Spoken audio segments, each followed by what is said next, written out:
So, only Kate asked for this video because she just got her bangs cut and she's planning on growing them out to the length that I keep mine, which is like basically right about here at my brows. They kind of hide my brows, so I don't have to keep them as deeply colored and correctly colored. So we're gonna walk through this whole entire process. I'm gonna do a voiceover on the rest of this, but this is your little disclaimer that, yeah, Kate, I'm using you for content and I apologize, but also sorry, not sorry. So what I typically use to do my hair is my Frome Vintage brush, 2Ms, the Olivia Garden Ceramic Ion Tourmaline brush. This is a 2-inch if I'm not mistaken. It has a 4, 5, I think, at the end of it. And of course my blow dryer, which is my Shark. I also have a Babyliss Pro hiding in the background, made by Conair. And then my heat protectant is my Bumble and Bubble Hairdresser's Invisible Oil Heat UV Protective Primer. Put this on first while it's wet, and then just in case I decide in the middle of it all that I'm gonna do curls, I use Kristen S's Instant Lift Thickening Spray for all hair types. So there's your products. If you're like me and when you're doing all of your hair, you might want some of these alligator clips, but we're just sticking to how I do my bangs for this video.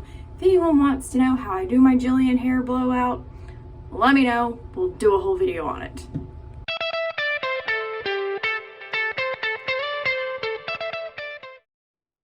Hey guys, so here is the bang tutorial that Kate asked for, and y'all are all just getting it, and I'm sorry.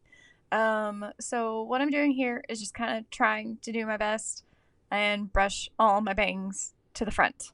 That is always the name of the game here, is just to get them all to the front. Doesn't have to be perfect.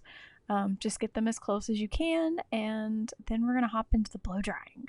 So once I have gotten them all as much as I can to the front, it's really impossible when your hair is wet. I go in with my vintage brush and I start this number. We go from right to left over my forehead, and then we go left to right over my forehead to kind of get them where they're kind of like natural. It's like it's if it naturally just had bangs originally instead of just having them cut like 3 months ago. They're learning. It's taking a little while, but that is okay. Anyways, so we're going to do this. And then I usually proceed with drying the rest of my hair. And there is a third step, but as editing Trula is about to explain to you, I screwed up and didn't record that. So this is editing Trula, really mad at herself because as she's working on this fucking tutorial video, I realized apparently I did not click record when I was doing my unofficial step, the unofficial step 3 that I added, that my hairstylist does not do post hair everything.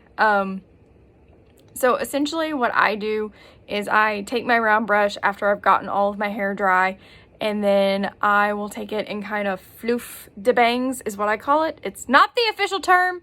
Just live with me here on this one. It's just what I do. I take it and kind of floof them, and I do it like dead center first to kind of get a little bit of extra oomph right here, because right now we're dealing with I need to have my bangs cut really bad, and I will be seeing my stylist on Saturday to fix this. But then I take and kind of do it as like around, like I'll slowly go around each side and kind of mesh them all together, because right when I dry them initially, they're not the kindest to me and not the most forgiving. So yeah, there you go. That's what I do. If I need to film that last half for y'all again, let me know.